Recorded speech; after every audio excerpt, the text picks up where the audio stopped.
afternoon. I'm going to do a free response question from the derivatives applications. And I'm also going to talk through kind of some of the general ideas for how to prepare for the AP exam as I do so.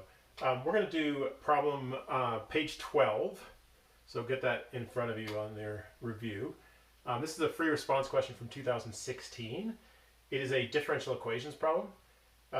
There is almost always one or sometimes even two differential equations among the 6 free response questions that exist in the AP exam.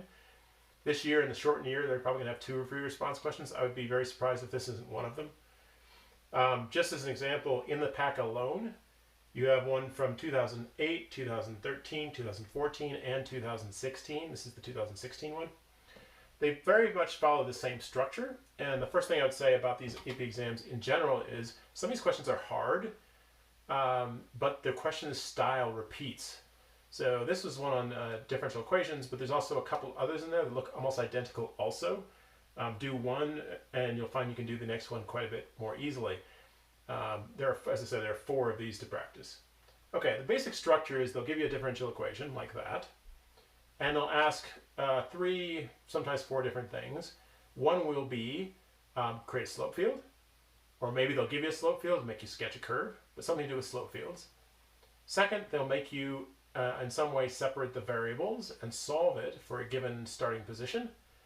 And then third, they will typically give you a tangent line problem associated with it. So this example has all 3 of those.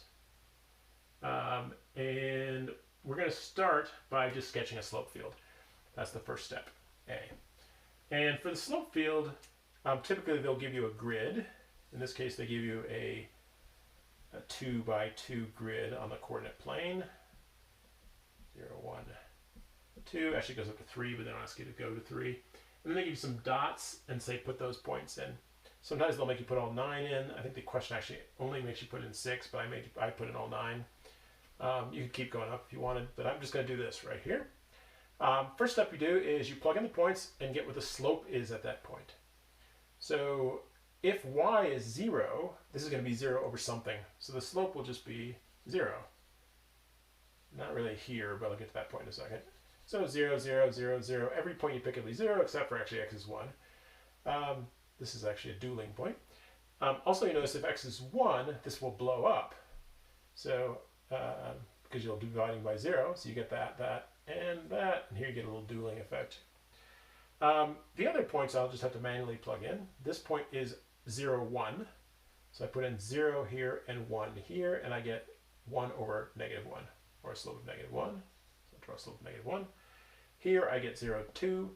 So I put 2 squared, which is 4, over negative 1, which is negative 4. Very steep negative slope, like that. If I go over on the other side now, I put 2, 1 in. X is 2, y is 1. I get 1 squared, which is 1, over 2 minus 1, which is 1. So it's positive 1. And then up here, I had 2, 2. I get 2 squared, which is 4, over 2 minus 1, which is 1. So it's just 4 steep positive. There we go. There's my slope field. Sometimes they'll ask you to sketch through it, but in this case, it's only 9 points, so it's pretty hard to actually accurately know what's going on unless you put some more points in there. So most of the time, they'll just make you do that. As I said, that's kind of a standard first question. I think all 4 of the problems in the pack that are related to this have some version of this in it. Okay, that's A. Now B.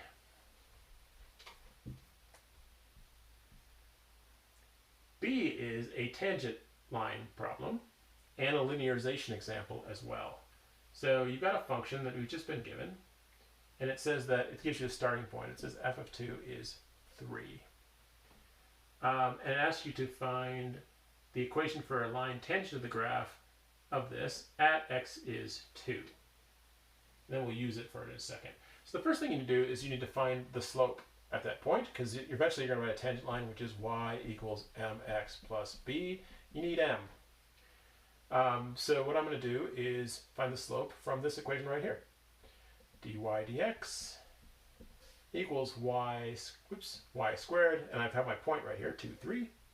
So that means the x, by the way, this means that when x is 2, y is 3. So I can plug that point in here, and I get y squared, which is 3 squared, or 9, over x, which is 2 minus 1, or 1.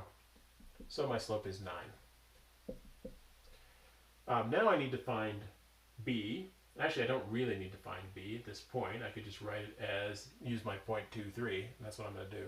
So I'm going to write it as y minus 3 equals my slope, which is 9x minus 2. There's the slope of my tangent line. Again, I found the slope, then I plugged in my point, and I used point slope. Now, in general, it's going to ask you to solve for it as y equals, like this. In fact, the first few words say, let y equals f of x. And so, generally, I want to put this 3 over here and just write it like this. Plus 3. There we go. I don't think you'd actually count it wrong if you did that, unless it explicitly said, write it as y equals. But you're going to need this anyway in a second. This, by the way, is also f of x, because remember, y is f of x. Now it asks, so this is, by the way, two things. This is the tangent line at that point, 2, 3, for this equation. It is also a linearization near the point x is 2.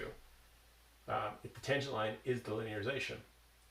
So, and this is, by the way, a kind of unusual looking way of writing what I had for linearization before. But this is actually what it means. So now, I'm going to put in, that's for it at 2.1, I believe. So I'm going to put 2.1 in instead. So that gives me 9 times 2.1 minus 2 plus 3, or that's 0.1, 0.9, so you get 3.9. So that's an approximation of the function at 2.1 using the linear function. It's not the real value. If I wanted to find the real value, I'd have to put in 2.1 somehow into x up here, but I don't have y, so it's actually not even very easy to do. But this gives it a good approximation for it. So again, this part B has getting a tangent line, finding a slope. That's one thing they're testing for. And the other thing they're looking for is knowing what this means. Knowing that means that this is a linearization of this function near the point 2, 3. Okay, that's point B, problem B, right? Now we're going to do C. C is actually solving it, finally. So C says find, and it always uses the same phrasing. It says find a particular solution, and they'll always give this every time. They'll say that. And what makes it a particular solution, meaning it's a single solution, is that it has a starting point. In other words, it will not have plus C in it. And we're going to use the same f of 2 equals 3. And they will do that typically as well. Okay, so now how do we solve this? This is back to separation of variables. We use this for doing exponential equations and log equations. What you do is you put the y squared on this side and you put the x minus 1 on the other side. So you get dy over y squared equals dx over x minus 1, like that. So separate the variables, and now we're going to integrate both sides. This is a simple one. That's just natural log right there of x minus 1. Don't forget plus c. Important, because that's where this is going to go eventually. And then on this side, that is y to the negative 2. If you integrate y to the negative 2, you get y to the negative 1 divided by negative 1, or negative y to the negative 1. Okay, now we've got to solve for y. It will always ask you to solve for y. In fact, it will say, give me y equals f of x. So you can't just leave it like this. Now I got to write this as negative 1 over y equals natural log of x minus 1 plus c. And at this point, I might solve for c. Remember, you can find it anytime you want, but I'm going to find it here. So I'm going to put in x is 2. Oops, 2 minus 1 plus c. And here you get negative 1 over 3, because y is 3. And you'll find that c, this is 0. Natural log of 1, one of the most important things to remember from our natural log stuff. Natural log of 1 is 0, so c is just negative 1/3. Okay, and now we got to solve for it. I'm going to flip this upside down, now that I've got this plus c as negative 1/3. I'm running a little out of room, but I'm going to erase this here for the moment. Hopefully you're writing this down. And you just get c as negative 1/3, just give myself a little more room. So this is negative 1/3. Okay, now I'm going to flip this upside down and make this y over 1 instead, or in other words, just y. We'll still leave the negative sign in for the moment. And this becomes 1 over natural log of x minus 1 minus 1/3. Basically flip both sides over. And then finally I got to get rid of this negative sign. I'm just going to multiply both sides by -1, so I get y equals, you could put -1 up here, and they would be totally fine with that, by the way. Or I'm just going to flip these two and multiply the bottom by -1.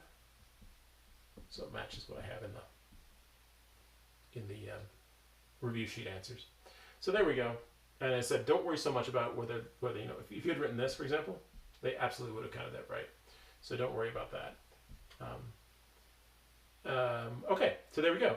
As I said, a very standard free response question, differential equation. They want a slope field, they want a tangent line, they want to use the tangent line to come up with a linear, the points near it using linearization, and then they want you to solve it, including solving for the constant.